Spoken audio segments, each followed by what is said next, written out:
Hello everyone. तो कैसे हो आप सभी? Hopefully all are doing good. Welcome back to my channel. I am doctor Mukul and we are talking about the spleen anatomy. हम लोग अपना जो टॉपिक पढ़ रहे हैं स्प्लीन एनाटॉमी पढ़ रहे हैं। चैप्टर हमारा जो चल रहा है वो चल रहा है डाइजेस्टिव सिस्टम। उसमें भी हम स्प्लीन पढ़ रहे हैं। स्प्लीन में भी हम अपने बहुत सारे टॉपिक्स ऑलरेडी कवर कर चुके हैं। जैसे इंट्रोडक्शन ऑफ स्प्लीन हम अपना देख चुके हैं, एक्सटर्नल फीचर्स ऑफ अपना स्प्लीन देख चुके हैं, डायग्राम ऑफ स्प्लीन हम अपना देख चुके हैं। ठीक है, आज हम अपना ये नया वीडियो लेके आए हैं जिसमें हम देखने वाले हैं relations of spleen and blood supply of spleen. आज ये हमारा टॉपिक खत्म हो जाएगा, है ना। आपको मैं एक बार फिर से ही कंटेंट दिखा देता हूँ। हमारा टॉपिक है स्प्लीन एनाटॉमी। ठीक है, उसके बाद जो content of study in topic spleen के अंदर हमें जो जो कंटेंट पढ़ना है मैं आपको बता देता हूँ। हमें टोटल 4 पॉइंट्स पढ़ने हैं। कौन कौन से? इंट्रोडक्शन ऑफ स्प्लीन, और second is external features of spleen with diagram. ये सुपर मोस्ट इम्पोर्टेंट है, डबल स्टार पॉइंट लगा लो यहाँ पे। ठीक है, डायग्राम तो तुम्हें एनाटॉमी में हर चीज का आना चाहिए, है ना। Next is relation of spleen. Fourth one is blood supply of spleen. हमें ये टोटल 4 पॉइंट्स कवर करने हैं। इसमें से भी हम अपना इंट्रोडक्शन बहुत अच्छे से देख चुके थे। हमने सब कुछ देख लिया था कि स्प्लीन तुम्हारा लोकेशन कहाँ पे होती है, कलर कैसा होता है, शेप कैसी होती है, ठीक है, उसका क्या फंक्शन होता है, ये हमने इंट्रोडक्शन में कवर करा था। ठीक है, उसके बाद हमने डायग्राम देखा था। फिर इंट्रोडक्शन वाली वीडियो में ही डायग्राम देखा था। अभी तक वो वीडियो अगर किसी ने नहीं देखे हैं तो भाई जाके देख लो। हमारे चैनल पे प्ले लिस्ट में डाइजेस्टिव सिस्टम नेम से प्ले लिस्ट बना हुआ है। उसमें हमने पूरी डाइजेस्टिव सिस्टम की वीडियोज डाली हुई हैं। लिवर एनाटॉमी आपको वहाँ पे मिलेगी, स्टमक एनाटॉमी आपको वहाँ पे मिलेगी, स्प्लीन एनाटॉमी आपको वहाँ पे मिलेगी, है ना। सब कुछ वहाँ मिलेगा। ठीक है, तो वो वीडियो आप देखो जाके। उसके बाद हमने ये एक्सटर्नल फीचर्स देख लिए थे। एक्सटर्नल फीचर्स में हमने क्या देखे थे? 4 एक्सटर्नल फीचर्स देखे थे। कौन कौन से? सरफेसेस देखा था, बॉर्डर देखा था हमने, हाइलम देख ही लिया था हमने। ठीक है, ये हमने टोटल 4 एक्स्ट्रा फीचर्स हमने वहाँ पे कवर कर लिए थे। आज हम अपने लेक्चर में बात करने वाले हैं क्या? रिलेशन ऑफ स्प्लीन की और ब्लड सप्लाई ऑफ स्प्लीन की। टोटल 4 पॉइंट से आज हमारी खत्म हो जाएंगे। फिर एक बार दोबारा से रिवाइज करा दूंगा इसी वीडियो में मैं आपको। और कल से हम अपना एक नया टॉपिक शुरू करने वाले हैं। ठीक है, चलो तो बात करते हैं। Today's topic is relation of spleen. Relation क्या क्या होते हैं स्प्लीन के? पहली बात तो मैं रिलेशन वर्ड का मतलब आपको बहुत बार पहले ही बता चुका हूँ। रिलेशन का मतलब क्या होता है? हमें अगर किसी भी एनाटॉमी में किसी भी स्ट्रक्चर का रिलेशन निकालना है, इट मीन्स कि हम वहाँ पे ये बोल रहे हैं कि कोई भी हमारी बॉडी में किसी भी लोकेशन पे कोई भी स्ट्रक्चर या ऑर्गन प्रेजेंट है, तो उसके आसपास कौन कौन से और बाकी के स्ट्रक्चर्स या आर्टरी, वेन्स, नर्व, क्या क्या चीज उसके आसपास प्रेजेंट है। इससे हमें क्या बेनिफिट होता है? इससे हमें ये बेनिफिट होता है, कल को अगर तुम जब डॉक्टर बन जाओगे, कल को तुम सर्जरी में जाओगे, तो बहुत सारे लोग एमएस भी करेंगे। तो या कोई भी डॉक्टर या कोई भी आगे बन चल के सर्जरी करता है, ठीक है, तो उससे क्या होगा? तो आप उस चीज को ध्यान में रखोगे कि हाँ, अगर मैं स्प्लीन की सर्जरी करने वाला हूँ या फिर लिवर की सर्जरी करने वाला हूँ, तो हमारे लिवर के आसपास या स्प्लीन के आसपास ये सारे ऑर्गन्स या ये सारे आर्टरीज, वेन, नर्व्स पास होती हैं, जिससे हमें पूरा एकदम प्रिकॉशंस के साथ अपनी सर्जरी को करना है, उनको डैमेज ना हो जाए। तो वो सारे रिलेशंस हमें क्लिनिकल पॉइंट ऑफ व्यू से बहुत इंपॉर्टेंट होते हैं। ठीक है, तो रिलेशंस का क्लिनिकल पॉइंट ऑफ व्यू में बहुत ज़्यादा इंपॉर्टेंस होता है, इसीलिए हमें रिलेशन पढ़ने होते हैं। चलो तो बात करते हैं, अगर स्प्लीन के रिलेशन की बात करें, तो स्प्लीन के टोटल हमें 2 रिलेशंस की बात करनी है। एक तो बात करनी है डायफ्रामेटिक सरफेस के रिलेशन, एक दूसरी बात करनी है विसरल सरफेस के रिलेशन। अब देखो, तुमको मैंने पहले ही बताया था कि जो स्प्लीन है उसकी 2 सरफेसेस होती हैं। कौन कौन सी? एक तो होती है डायफ्रैग्मेटिक सरफेस और एक होती है विसरल सरफेस। तो जो डायफ्रैग्मेटिक सरफेस है वो अपने अलग अलग चीज़ों के साथ रिलेशन बनाती है, जो विसरल है वो अपनी अलग चीज़ों के साथ रिलेशन बनाती है। तो तुम्हें ये देखना है कि स्प्लीन के आगे डायफ्रामेटिक सरफेस पे कौन सी चीज़ें रिलेशन बना रही हैं, और स्प्लीन के पीछे विसरल सरफेस पे कौन सी चीज़ें रिलेशन बना रही हैं। ठीक है, चलो तो पहले देखते हैं डायफ्रामेटिक रिलेशन सबसे पहले, है ना। देखो, this surface is related directly with the diaphragm. जो तुम्हारी डायफ्रैग्मेटिक सरफेस है वो नाम से ही तुम्हें बता रहा है कि वो किसके साथ रिलेशन बनाएगी? डायफ्राम के साथ रिलेशन बनाएगी। ठीक है, through diaphragm it is also related with the left pleura, base of left lung, 9th 10th 11th ribs. तो मैं अभी कुछ भी चीज समझ नहीं आई होगी, मुझे बिल्कुल पता है ना। मैं आपको इस चीज को बहुत अच्छे से समझाऊंगा, एक डायग्राम बना देता हूँ। ठीक है, तो अब तुम ये सपोज करो, ये कोई भी बंदा है, ठीक है, ये कोई भी बंदा है,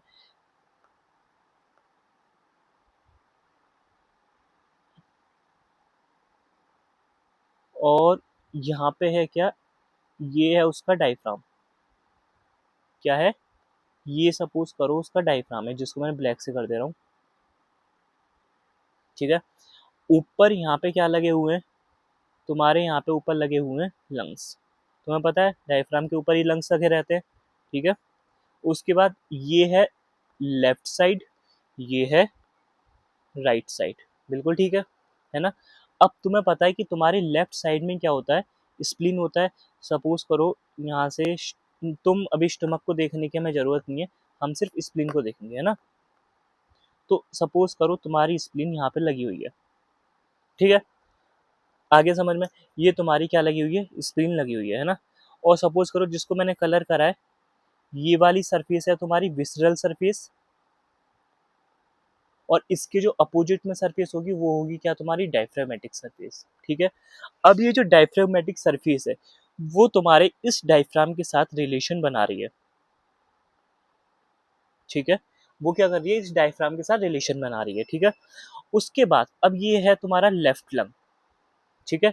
जब तुम्हारी ये डायफ्रामेटिक सरफेस जब इस डायफ्राम के साथ रिलेशन बना रही है, साथ में इस डायफ्राम के साथ कौन टच में आ रहा है, तुम्हारा लेफ्ट लंग का बेस टच में आ रहा है। तो क्या बेस ऑफ द लंग भी रिलेशन बनाएगा, बिल्कुल बनाएगा।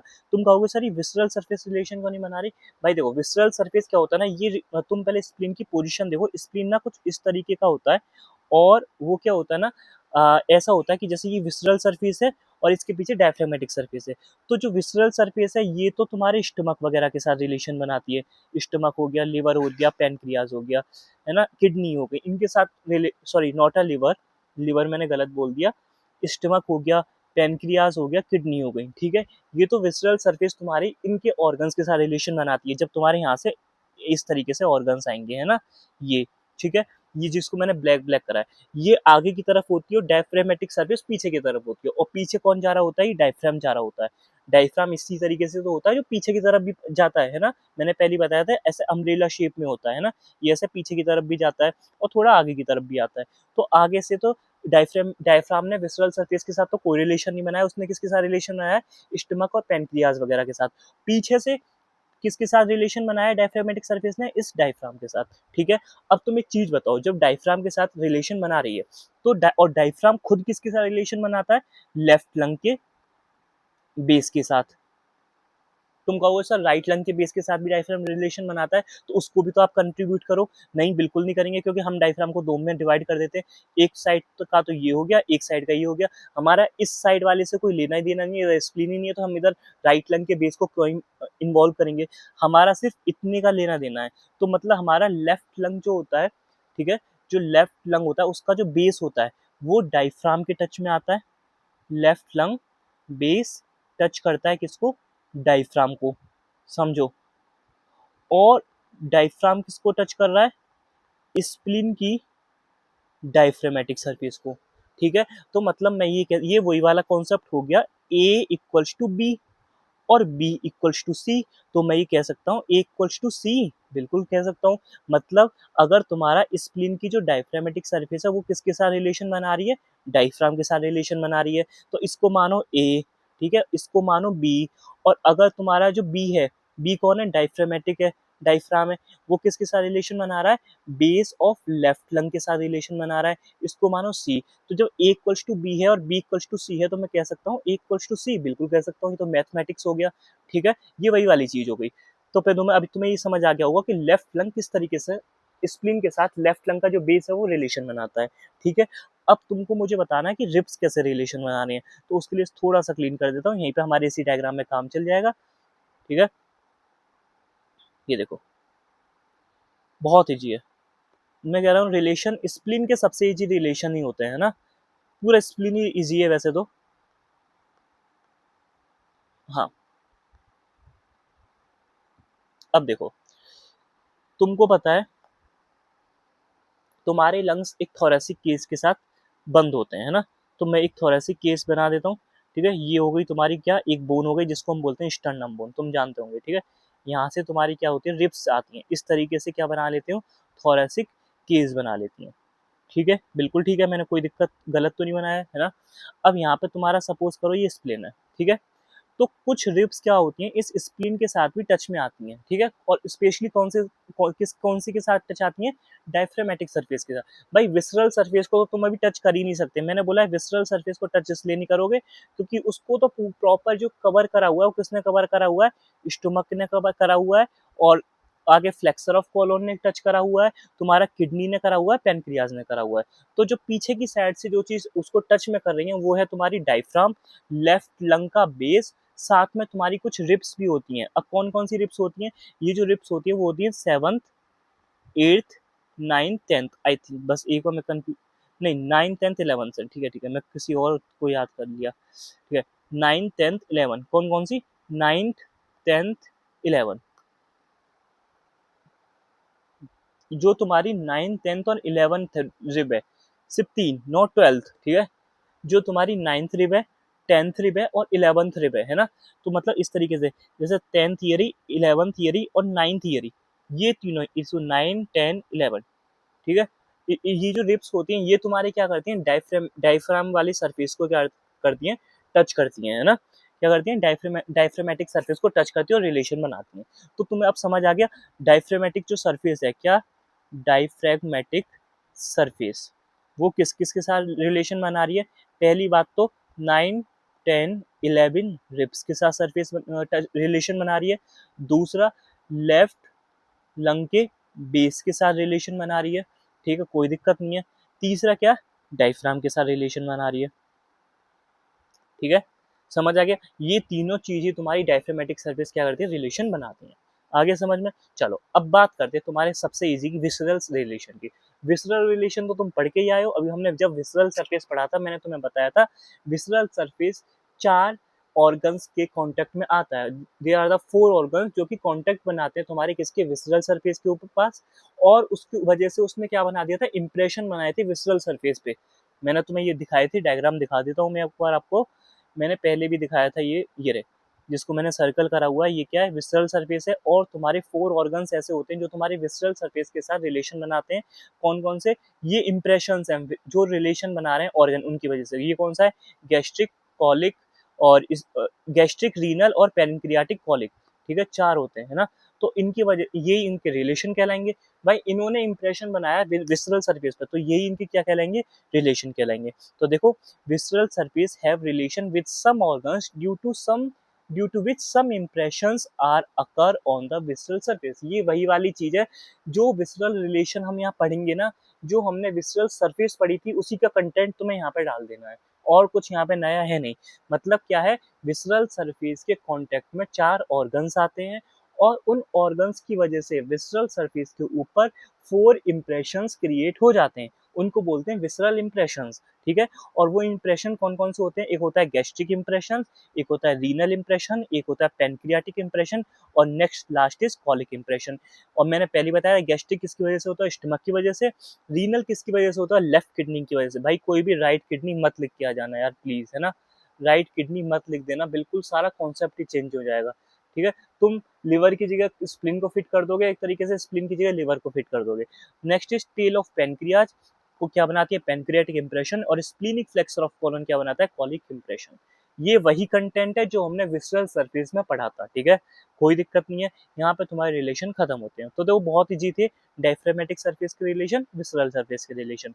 डायफ्रामेटिक सरफेस के रिलेशन क्या क्या थे, डायफ्राम टच में आता है, साथ में तुम्हारी रिप्स आती है, कौन सी, 9th 10th 11th रिप्स आती है, और साथ में तुम्हारी क्या आता है, बेस ऑफ लेफ्ट लंग आता है, ठीक है।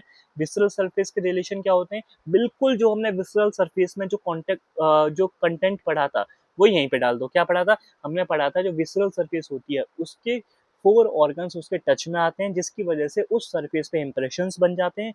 उन इंप्रेशंस का नाम होता है gastric impression, renal impression, pancreatic impression और colic impression.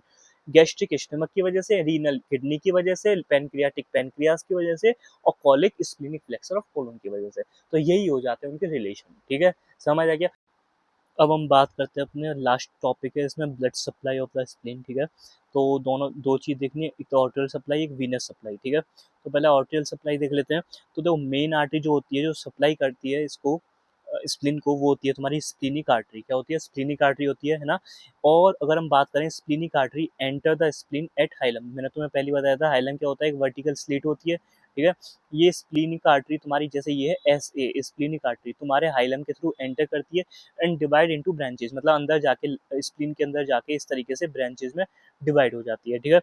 It is the branch of coeliac trunk from abdominal अorta। देखो जो तुम्हारी स्प्लीनिक आर्टरी है, ये खुद अंदर जाके जो ब्रांचेस में कन्वर्ट हो रही है, ये खुद भी एक क्या होती है, ब्रांच होती है। और किसकी ब्रांच होती है? ये सियलिक ट्रंक की ब्रांच होती है, ठीक है। अब ये सियलिक ट्रंक क्या होती है? ये भी एक तरीके से मेन आर्टरी होती है जो कि तुम्हारे एब्डोमिनल अorta से अराइज होती है। बस इतना याद रखो, बाकी तुम्हें कुछ याद रखने की जरूरत नहीं है। याद रखना है एब्डोमिनल अorta से तुम्हारी सियलिक ट्रंक अराइज होती है, और सियलिक ट्रंक से तुम्हारी स्प्लीनिक आर्टरी अराइज होती है, और स्प्लीनिक आर्टरी तुम्हारे स्प्लीन के अंदर जाके बहुत सारी ब्रांचेज में डिवाइड हो जाती है, ठीक है। चलो, now next is Venus supply की अगर हम बात करें तो देखो splenic when carries blood away from the spleen, ठीक है। जो स्प्लीनिक वेन होती है वो क्या करती है, डीऑक्सीजनेटेड ब्लड को स्प्लीन से अवे लेके जाती है।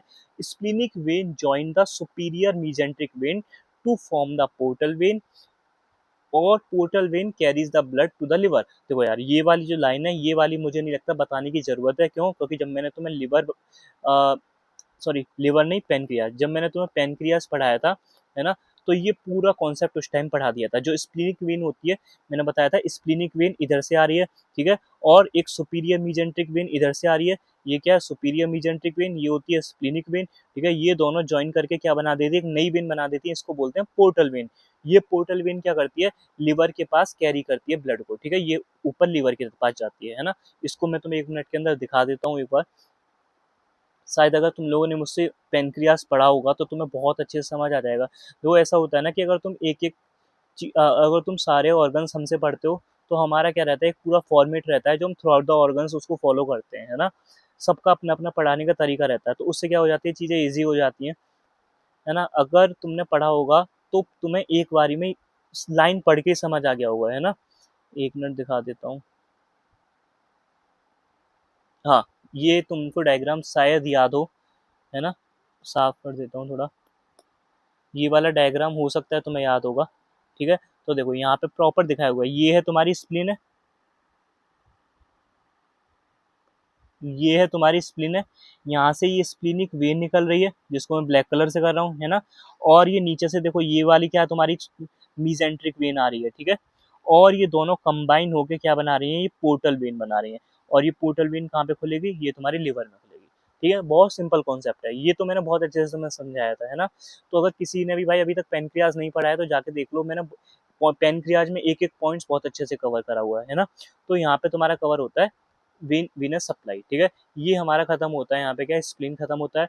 एक बार मैं आपको जल्दी से दोबारा से रिवाइज करा देता हूँ, क्विक रिवीजन करा देता हूँ, है ना। चलो, क्योंकि स्प्लीन छोटा है तो रिवाइज कराने में भी बहुत ज़्यादा टाइम नहीं लगेगा।